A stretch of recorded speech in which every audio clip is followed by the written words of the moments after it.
ইসলাম মনে করেন এই একটা বিশাল জায়গার মতো, এখানে আপনি আছেন, উনি আছেন, উনি আছেন, সবাই আছেন, মাঝখানে বাইরে পাহারাদারও দাঁড়িয়ে আছে, যাতে করে বাইরের কোনো দুশমন ভেতরে ঢুকতে না পারে, ভেতরের কোনো মূল্যবান সম্পদ বাইরে হারিয়ে যেতে না পারে। ভেতরে মূল্যবান সম্পদ কি? মূল্যবান সম্পদ ঈমান, মূল্যবান সম্পদ আমল, মূল্যবান সম্পদ শরিয়া, মূল্যবান সম্পদ কোরআন। তো বাইরের কেউ এসে যাতে ভেতরের কোনো জিনিস চুরি করে না নিতে পারে, ডাকাতি করতে না পারে, এ কারণে বাইরে পাহারাদারের ভূমিকায় আছেন উলামায়ে কেরাম। বনু ইসরাইলের ক্ষেত্রে আল্লাহ নীতি দিয়েছিলেন, কানাত বনু ইসরাইল তাসুসুহুমুল আম্বিয়া কুল্লামা হালাকা নবিয়্যুন খালাফাহু নবিয়্যুন আখার। সর্বদা তাদের দায়িত্ব পালন করতেন, নেতৃত্ব দিতেন, কর্তৃত্ব ধরে রাখতেন নবীগণ। একজন নবীর ওফাত হলে আরেকজন নবী তার স্থলাভিষিক্ত হতেন। আমার নবী চলে গেছেন, কিন্তু উম্মতকে এতিম বানিয়ে যান নাই। আল উলামা ওয়ারাসাতুল আম্বিয়া, ওয়ারিশ রেখে গেছেন, উত্তরাধিকারী রেখে গেছেন। আল্লাহ কোরআনে বলেছেন, আতিউল্লাহ ওয়া আতিউর রাসূল ওয়া উলিল আমরি মিনকুম। আল্লাহর আনুগত্য করো। কেমনে করবা? আল্লাহর দেখো নাই, আল্লাহর সঙ্গে সরাসরি কথা বলো নাই, তো রাসূলের আনুগত্য করো। আর রাসূলকেও তো দেখি নাই আল্লাহ, কেমনে তার আনুগত্য করব? তো তোমাদের মধ্যে উলামা আর উমারা যারা, তাদের আনুগত্য করো। এই আলেমদের পথে নবীর পথ, নবীর পথে আল্লাহর পথ। আলেমের পথে চলো, নবীর পথে পৌঁছবা, নবীর পথে আগাও, আল্লাহ পর্যন্ত পৌঁছে যাবা। তো উলামায়ে কেরাম এই ভূমিকাই পালন করে। এই বুকগুলো আমরা পেতে দিলাম। আরে বাতিল, তোমাকে যদি ভেতরে প্রবেশ করতে হয়, আমাকে মেরেই প্রবেশ করতে হবে, আমার লাশের উপর পাড়া দিয়েই তোমাকে ভেতরে যেতে হবে। আমরা যতদিন জেগে আছি, এই বাড়ির সবাইকে নিরাপদ রাখবো, এটাই আমাদের ডিউটি, এটাই আমাদের দায়িত্ব। এ নিয়ে আমাদেরকে রব জিজ্ঞাসাবাদ করবেন।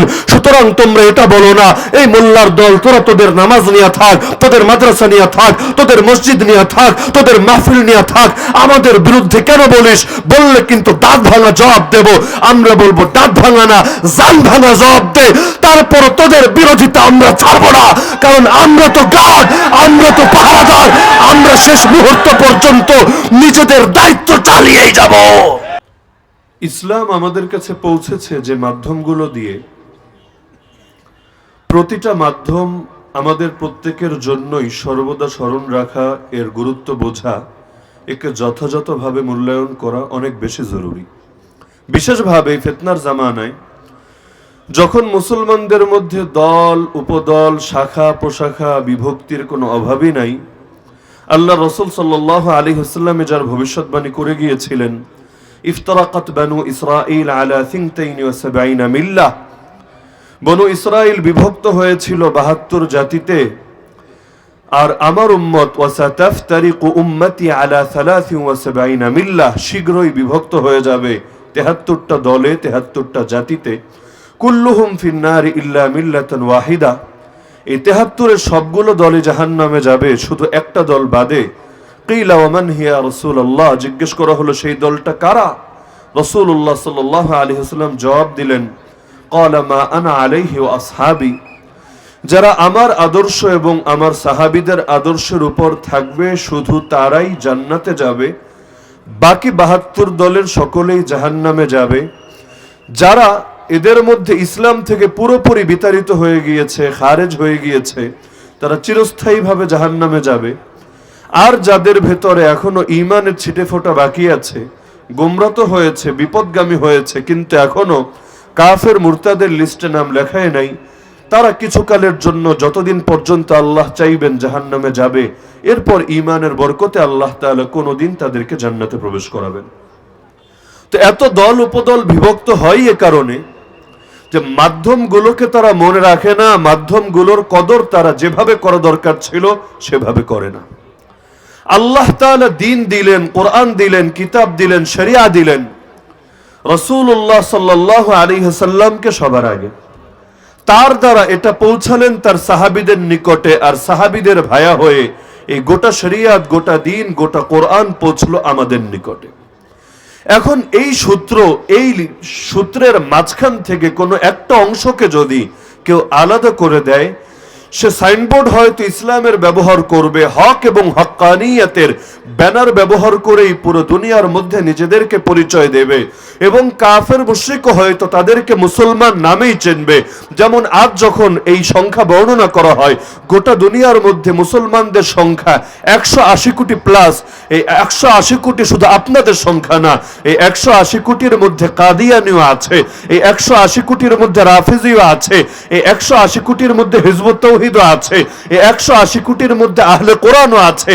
এই সমস্ত বাতিল ফিরকাগুলোকেও মুসলমান হিসাবে গণ্য করে তারপর এই সংখ্যাটা দুনিয়ার সামনে উপস্থাপন করা হচ্ছে। তো কাফের মুশরিকের চোখে সবাইকে এক মনে হতে পারে, কিন্তু যারা হককে চিনতে পেরেছে, আল্লাহর কিতাবের ইলম নিজেদের সিনার মধ্যে ধারণ করতে পেরেছে, তারা তো কোনোদিন আল্লাহর নবীর সাহাবীদেরকে যেই নজরে দেখবে, তাদের আদর্শে আদর্শবান মানুষদেরকে যেই নজরে দেখবে, এই কাদিয়ানী আর রাফেজিদেরকে কোনোদিনও সেই নজরে দেখতে পারবে না। তো গোমরাহি সূত্রই হলো এটা, যে আল্লাহ তাআলা কিতাব দিলেন তার নবীকে, এতকাল পর এসে কেউ যদি দাবি করে যে সেই নবীর চাইতে কোরআন ভালো বুঝেছি আমি, ইসলামের ব্যাখ্যা এতকাল পর্যন্ত বিকৃত ভাবে সমাজে উপস্থাপিত হয়ে আসছে, তোমরা যদি আসলে আদিও আসল ইসলাম চিনতে চাও, একেবারে খাঁটিও নির্ভেজাল ইসলাম পেতে চাও, আমাদেরটাই হলো শতভাগ খাঁটি, বাকিগুলো হলো বিকৃতিপ্রাপ্ত, বাকিগুলো মানুষের দ্বারা পরিবর্তিত, তাহলে বুঝতে হবে সে আপনাকে সরল সহজ বাক্য ব্যবহার করে চিরস্থায়ী জাহান্নামে নিক্ষিপ্ত করতে চায়। আজকালকার আহলে কোরআন বলেটা কি? আহলে কোরআনের ফিতনা দিয়ে আমাদের দেশের খুব কম সংখ্যক মুসলমান সচেতন, অথচ এই ফিতনা আর 8-10টা সাধারণ ফিতনার মতো না। এই ফিতনা হলো এমন ফিতনা, না বুঝেও যদি কেউ এই ফিতনায় একবার পা দেয়, নিজের কপালে সে চিরস্থায়ীভাবে জাহান্নামের ফয়সালা করে নেয়। তাদের বক্তব্য কি? বক্তব্য হলো এই কোরআনটা হলো একটা চিঠি, আল্লাহ তাআলা হলেন এই চিঠির প্রেরক, আর প্রাপক হলাম আমরা। আল্লাহ এই বার্তাটা, এই মেসেজটা পাঠিয়েছেন আমাদের নিকটে, প্রেরক হলেন তিনি, প্রাপক হলাম আমরা। মাঝখানে বার্তা বাহকের প্রয়োজন হয়, ডাক পিয়নের প্রয়োজন হয়। আমি চিঠি লিখেছি আপনার কাছে, আমি থাকি ঢাকা, আপনি থাকেন ফেনীতে, তো মাঝখানে ঢাকা থেকে এটা ফেনীতে আসবে কিভাবে? তো একটা না একটা মাধ্যম আমাকে ব্যবহার করতে হবে। আমি কুরিয়ার সার্ভিসে ব্যবহার করি, অথবা আমি পোস্ট অফিসে ব্যবহার করি, কোনো না কোনো মাধ্যম ব্যবহার করে আপনার হাতে বার্তাটা পৌঁছাতে হবে। এখন বার্তায় কি লিখেছি সেটা আমার ব্যাপার, এখান থেকে কি বুঝেছেন সেটা হলো আপনার ব্যাপার। মাঝখানে এটা বহনকারী যারা, ডাকপিয়ন যারা, তাদের কোনো অধিকার নাই এটার ব্যাখ্যা করার, এটার মধ্যে কি আছে সেটা আপনাকে বুঝিয়ে দেওয়ার। যদি এই মন গড়া আচরণ কেউ করতে চায়, আপনি উল্টো তাকে ধমক দিবেন, কিরে পাগল, আমার চিঠি তোকে পড়ার অনুমতি কে দিয়েছে? চিঠি পাঠিয়েছে আমার আত্মীয়, পাঠিয়েছে আমার বন্ধু, পাঠিয়েছে আমার প্রেমিক, বুঝবো আমি, মাঝখানে তুই নাক গলানোর কে? তো তাদের বক্তব্য হলো এই কোরআন আল্লাহ দিয়েছেন আমাদেরকে হুদাল্লিল মুত্তাকিন। কোরআন দিয়ে দলিল দেবে সূরাতুল বাকারার 2য় আয়াত। এই কোরআন আল্লাহ হেদায়েত হিসাবে দিয়েছেন, জীবন বিধান হিসাবে দিয়েছেন, গাইডলাইন হিসাবে দিয়েছেন। কাদের গাইডলাইন? প্রত্যেক এমন ব্যক্তি যাদের দিলে আল্লাহর প্রতি ভয় আছে, যাদের দিলে ঈমান আছে, যাদের দিলে তাওহীদ আছে, যাদের দিলে আখিরাতের প্রতি বিশ্বাস আছে, তাদের জীবন বিধান হিসাবে আল্লাহ দিয়েছেন। এমন কি একই সূরায় অন্যত্র জানিয়েছেন, শাহরু রমাদান আল্লাযী উনজিলা ফীহিল কুরআন হুদাল লিন-নাস। এই কোরআন শুধু মুমিনদের জন্যই না, সমগ্র বিশ্বের সকল মানুষের জন্য হেদায়েত। তো এই কোরআন পড়ে যদি একজন হিন্দু হেদায়েত পেতে পারে, খ্রিস্টান হেদায়েত পেতে পারে, বৌদ্ধ হেদায়েত পেতে পারে, ওরিয়েন্টালিস্ট হেদায়েত পেতে পারে, তাদের চোখের সামনে থেকে জাহিলিয়াতের অন্ধকার দূর হয়ে হেদায়েতের আলো জ্বলতে পারে। আমরা তো মুমিন, আমরা তো মুসলমান, আমরা কেন এটা পড়ে নিজেরা হেদায়েত পাবো না? মাঝখানে মাধ্যম লাগবে, মাঝখানে ভায়া লাগবে কেন? রাসূলকে আবার মানতে হবে, রাসূলের ব্যাখ্যার দিকে আবার তাকাতে হবে। আল্লাহ বলেছেন বাস, আল্লাহ তো নিজেই কোরআনে নিস্পষ্ট ভাবে বলেছেন তিবিয়ানাল লিকুল্লি শাই ওয়া হুদা ওয়া রাহমাতাও ওয়া বুশরা। এই কোরআন আমি দিয়েছি, এর মধ্যে প্রতিটা জিনিসের সুস্পষ্ট ব্যাখ্যা, সুস্পষ্ট বিবরণ তুলে ধরেছি। আমি আল্লাহ এটাকে হেদায়েত বানিয়েছি, রহমত বানিয়েছি, সুসংবাদ বানিয়েছি। তো কোরআনে আল্লাহ নিজেই যেহেতু বললেন সব জিনিসের সুস্পষ্ট ব্যাখ্যা তুমি পাবে এই কোরআনে, তাহলে আবার হাদিসের দরকার কি? কেন আমাকে দেখতে হবে বুখারীতে কি আছে, মুসলিমে কি আছে, আবু দাউদে কি আছে, তিরমিজিতে কি আছে, নাসাইতে কি আছে, ইবনে মাজায় কি আছে, তাহাউইতে কি আছে, মুয়াত্তা মালিকে কি আছে, মুয়াত্তা মুহাম্মাদে কি আছে, সহিহ ইবনে হিব্বানে কি আছে, সহিহ ইবনে খুজাইমায় কি আছে, অন্য এই এত কিতাব দেখার দরকার কি? মুসনাদে আহমদের মতো এত বড় কিতাব দিয়ে আলমারি সাজানোর প্রয়োজনটা বাকি? আর এক কোরআনই তো আমাদের জন্য যথেষ্ট। এই যে আজকে দুনিয়ায় এত ভাগাভাগি, এগুলো হয়েছে কোরআন ছাড়ার কারণে। সুতরাং আসো, হাদিস বাদ দাও, কোরআন ধরো, ভাগাভাগি মিটে যাবে। তারা আপনাকে বোঝাবে, এই যে দেখো না, কেউ হাত বাঁধে উপরে, কেউ বাঁধে নিচে, কেউ আমিন জোরে বলে, কেউ আস্তে বলে। এক ইসলাম রে কত সূরাতে তারা বিভক্ত করে ফেলেছে।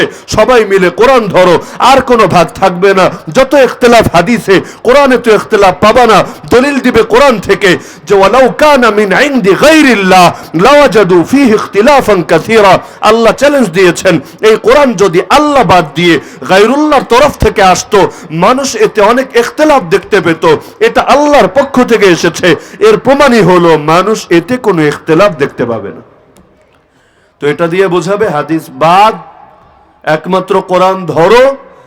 আর যুক্তি দিয়ে বোঝাবে আল্লাহ হলেন প্রয়োগ, আমরা হলাম প্রাপক। বুঝবেন আপনিও, বুঝবো আমিও।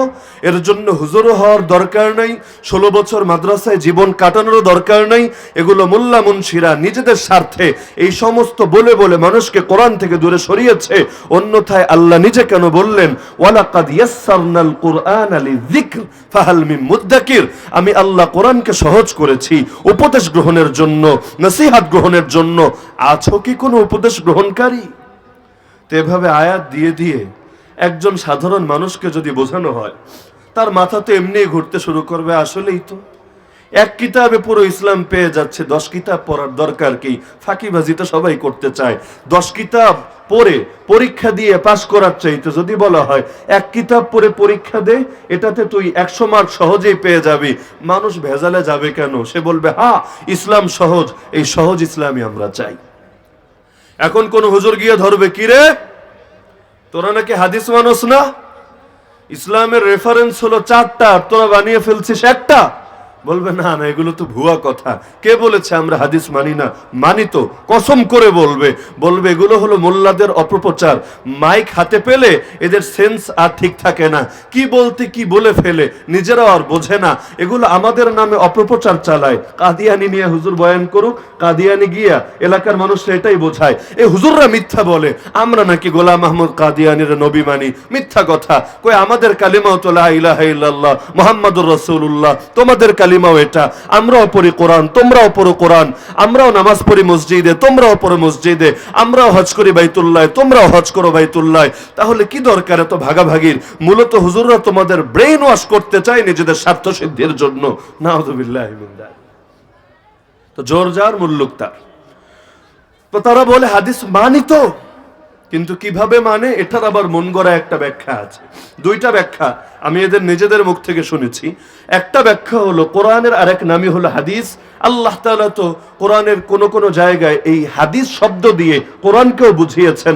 হাদিস মানে কথা, কোরআন হলো আল্লাহর কালাম, আল্লাহর কথা, আল্লাহর বাণী। বলে যদি দাবি করে আসো আমার কাছে, আসো আমাকে আমির মেনে, আমার আদর্শ মেনে ঐক্য করো, কিয়ামত পর্যন্ত ঐক্য হবে? আরে হবে নাকি? তো এই কারণে ঐক্য করতে হবে কোরআনের ছায়ায়, সুন্নাহর ছায়ায়, সাহাবায়ে কেরামের আদর্শের ছায়ায়। তাহলে সেই ঐক্য টেকসই হবে, স্থায়ী হবে। আর না হলে এই যে আমাদের দেশের অনেক গায়রে মুকাল্লিদ এমন আছে না, হায়াতুন নবীকে অস্বীকার করে। আল্লাহর নবী তার কবরে জিন্দা না মুর্দা? জিন্দা না মুর্দা? দলিল দিবে মুর্দা। দলিল একেবারে কোরআন থেকে। আপনি তো হাদিস শোনাবেন তাকে, আল আম্বিয়া ওয়া হায়াউ ফি কুবুরিহিম, নবীরা কবরে জিন্দা, শোনাবেন হাদিস। সে বলবে দেখো ইন্নাকা মাইয়িতু ওয়া ইন্নাহুম মাইয়িতুন, কোরআনে আছে তুমিও মুর্দা তারাও মুর্দা। নাউযুবিল্লাহি মিন যালিক। এখন কোরআনের আয়াতের ব্যাখ্যা কি বুঝতে চাইলে তো নবীরা লাগবে। আল্লাহ এই আয়াতটা তো নবীর উপরই নাজিল করলেন পাগলা, তোর উপর তো আর করে নাই। আচ্ছা, নবীর উপর যখন নাজিল করলেন, নবী তো মাটির উপরেই ছিলেন, নিচে না।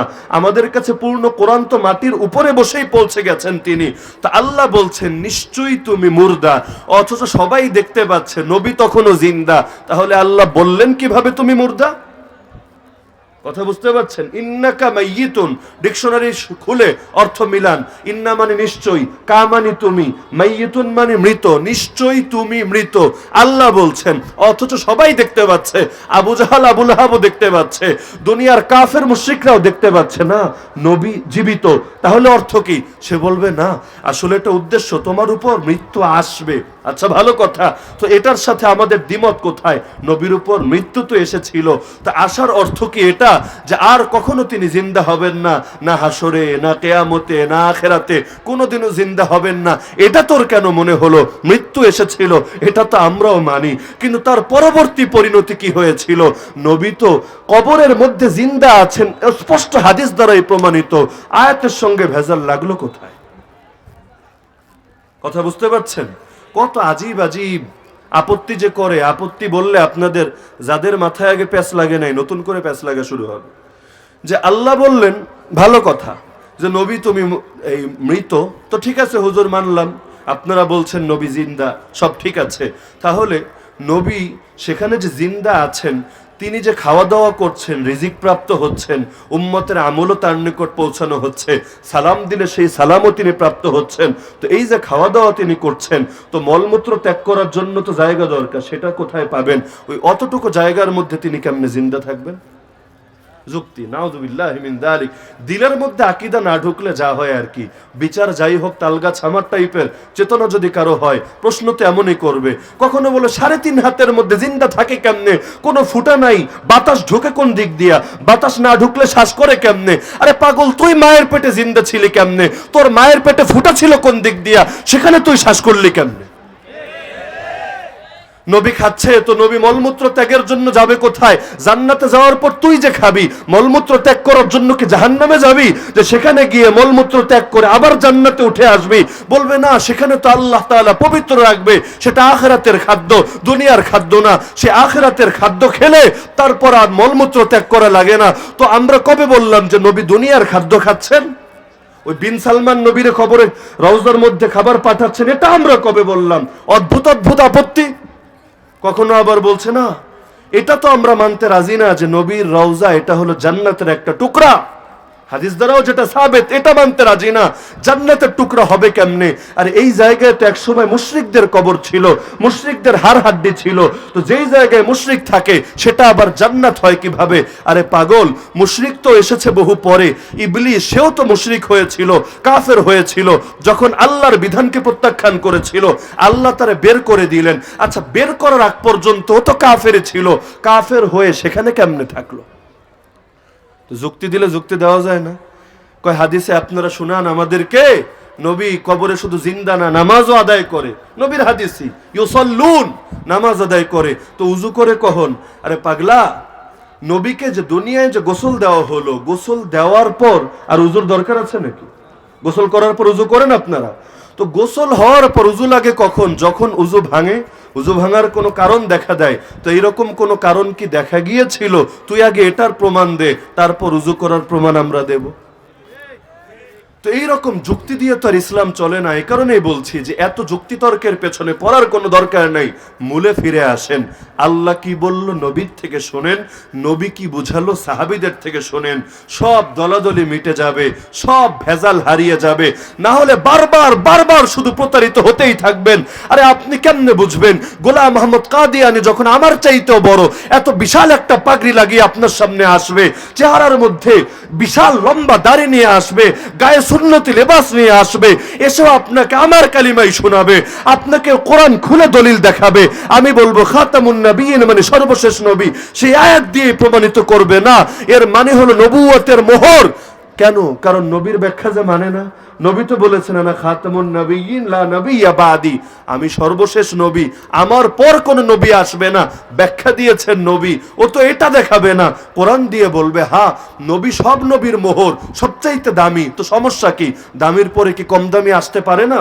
মাহফিলে প্রধান অতিথি বাদ মাগরিব বয়ান করে, বিশেষ অতিথি বাদ এসা বয়ান করে, ব্যস্ততার কারণে অনেক সময় শিডিউল এলোমেলো হয়, এটা তো হতেই পারে। তো তিনি আগে চলে গিয়েছেন আর আমি পরে এসেছি, নাউযুবিল্লাহি মিন যালিক। তা আপনি কেমনে বুঝবেন?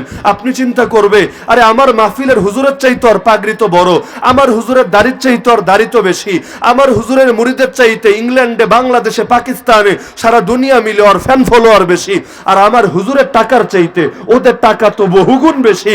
তাহলে আমি কেমনে বুঝবো এ হক না সে হক? তো ফিরে আসতে হবে মূলে, মূলে ফিরে আসেন, তাহলে আর কে হক নতুন করে পেরেশানি হওয়া লাগবে না।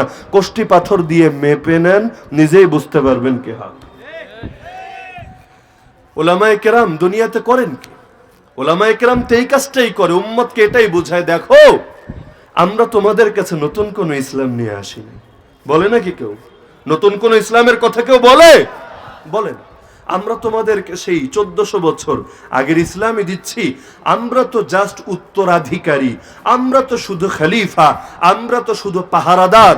ইসলাম মনে করেন এই একটা বিশাল জায়গার মতো, এখানে আপনি আছেন, উনি আছেন, উনি আছেন, সবাই আছেন, মাঝখানে বাইরে পাহারাদারও দাঁড়িয়ে আছে, যাতে করে বাইরের কোনো দুশমন ভেতরে ঢুকতে না পারে, ভেতরের কোনো মূল্যবান সম্পদ বাইরে হারিয়ে যেতে না পারে। ভেতরে মূল্যবান সম্পদ কি? মূল্যবান সম্পদ ঈমান, মূল্যবান সম্পদ আমল, মূল্যবান সম্পদ শরিয়া, মূল্যবান সম্পদ কোরআন। তো বাইরের কেউ এসে যাতে ভেতরের কোনো জিনিস চুরি করে না নিতে পারে, ডাকাতি করতে না পারে, এ কারণে বাইরে পাহারাদারের ভূমিকায় আছেন উলামায়ে কেরাম। বনু ইসরাইলের ক্ষেত্রে আল্লাহ নীতি দিয়েছিলেন, কানাত বনু ইসরাইল তাসুসুহুমুল আম্বিয়া কুল্লামা হালাকা নবিয়্যুন খালাফাহু নবিয়্যুন আখার। সর্বদা তাদের দায়িত্ব পালন করতেন, নেতৃত্ব দিতেন, কর্তৃত্ব ধরে রাখতেন নবীগণ। একজন নবীর ওফাত হলে আরেকজন নবী তার স্থলাভিষিক্ত হতেন। আমার নবী চলে গেছেন কিন্তু উম্মতকে এতিম বানিয়ে যান নাই। আল উলামা ওয়ারাসাতুল আম্বিয়া, ওয়ারিশ রেখে গেছেন, উত্তরাধিকারী রেখে গেছেন। আল্লাহ কোরআনে বলেছেন আতিউল্লাহ ওয়া আতিউর রাসূল ওয়া উলিল আমরি মিনকুম। আল্লাহর আনুগত্য করো। কেমনে করবা? আল্লাহর দেখো নাই, আল্লাহর সঙ্গে সরাসরি কথা বলো নাই, তো রাসূলের আনুগত্য করো। আর রাসূলকেও তো দেখি নাই আল্লাহ, কেমনে তার আনুগত্য করব? তো তোমাদের মধ্যে উলামা আর উমারা যারা, তাদের আনুগত্য করো। এই আলেমদের পথে নবীর পথ, নবীর পথে আল্লাহর পথ। আলেমের পথে চলো, নবীর পথে পৌঁছবা, নবীর পথে আগাও, আল্লাহ পর্যন্ত পৌঁছে যাবা। তো উলামায়ে কেরাম এই ভূমিকাই পালন করে। এই বুকগুলো আমরা পেতে দিলাম। আরে বাতিল, তোমাকে যদি ভেতরে প্রবেশ করতে হয়, আমাকে মেরেই প্রবেশ করতে হবে, আমার লাশের উপর পাড়া দিয়েই তোমাকে ভেতরে যেতে হবে। আমরা যতদিন জেগে আছি এই বাড়ির সবাইকে নিরাপদ রাখবো, এটাই আমাদের ডিউটি, এটাই আমাদের দায়িত্ব। এ নিয়ে আমাদেরকে রব জিজ্ঞাসাবাদ করবেন। সুতরাং তোমরা এটা বলো না এই মোল্লার দল, তোরা তোদের নামাজ নিয়ে থাক, তোদের মাদ্রাসা নিয়ে থাক, তোদের মসজিদ নিয়ে থাক, তোদের মাহফিল নিয়ে থাক, আমাদের বিরুদ্ধে কেন বলিস? বললে কিন্তু দাঁত ভাঙা জবাব দেব। আমরা বলবো দাঁত ভাঙা না, জান ভাঙা জবাব দে। তারপর তোদের বিরোধিতা আমরা ছাড়বো না, কারণ আমরা তো গার্ড, আমরা তো পাহারাদার। আমরা শেষ মুহূর্ত পর্যন্ত নিজেদের দায়িত্ব চালিয়েই যাব।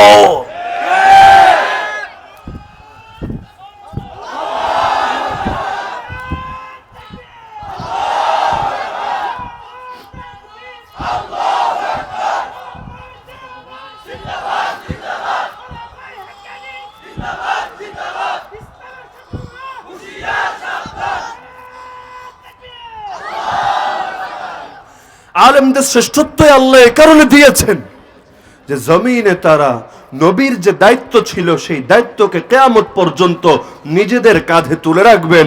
নবীর দায়িত্ব শুধু হেরা গুহায় গিয়ে ইবাদত করা না, নবীর দায়িত্ব শুধু কাবা ঘরের খেদমত করা না, নবীর দায়িত্ব তায়েফে গিয়ে দাওয়াত পৌঁছানোর জন্য মাইর খাওয়া, নবীর দায়িত্ব বদরে গিয়ে কুফরের মেরুদণ্ড ভেঙে দিয়ে আসা, নবীর দায়িত্ব দ্বীনের জিহাদের জন্য প্রয়োজনে নিজের দাঁতকে শহীদ করা, নিজের আপন চাচার কলিজা বের করে চিবিয়ে খাবে এক নারী, সেটা দেখেও ময়দানে অটল থাকা, অবিচল থাকা, নবীর আদর্শ যেই মক্কা থেকে তাকে বিতাড়িত করেছে, আবারও বিজয়ী বেশে সেই মক্কায় প্রবেশ করা, দুনিয়ার কোনো বাতিলকে সুযোগ না দেওয়া। আরে বাতিল বনু নজিরের সুরতে আসুক, বনু কুরাইজার সুরতে আসুক, বনু কাইনুকার সুরতে আসুক, আবু জাহাল, আবু লাহাব, উতবা সাইবার সুরতে আসুক, রোমকদের সুরতে আসুক, পারসিকদের সুরতে আসুক, মুসাইলিমার সুরতে আসুক, আসওয়াদ আনসির সুরতে আসুক, সব বাতিলের মোকাবেলা করে যাওয়া। কারো মোকাবেলা ইলমি ভাবে করা, কারো মোকাবেলা তরবারি দ্বারা করা, প্রত্যেককে তার যথাযথ জবাব বুঝিয়ে দেওয়া, তবু উম্মতের সামনে হেদায়েত এবং হক্কানিয়তকে স্পষ্ট রেখে যাওয়া। তো উলামায়ে কেরাম যুগ যুগ ধরে তো এই দায়িত্বই পালন করে আসছে। বাতিল যে বাতিলই হোক, বাতিল যদি ব্রিটিশের সুরতে আসে ওরেও মোকাবেলা করা লাগবে, বাতিল যদি আমেরিকার সুরতে আসে তাকেও মোকাবেলা করতে হবে, বাতিল যদি সোভিয়েতের সুরতে আসে তাকেও দাঁত ভাঙা জবাব দিতে হবে। আর বাতিল যদি কাদিয়ানি, হিজবুত তাওহীদ, আহলে কোরআনের সুরতে আসে ওদের মুখোশ জাতির সামনে খুলে দিতে হবে, যাতে করে কিয়ামতের একদিন আগেও যে মানুষটা আসবে সে আল্লাহর সামনে গিয়ে বিচার না দিতে পারে, আল্লাহ কোনটা হক কোনটা বাতিল তো চিনতে পারি নাই। এই কোরআন সুন্নাহর পথই যে একমাত্র হেদায়েতের পথ, সাহাবীদের পথই যে আমাদের জন্য একমাত্র সফলতার পথ, এটা তো বুঝতে পারি নাই। যেই হাদিস খুতবায় শুনিয়েছি এর অনুবাদ করে আলোচনার রীতি টানছি।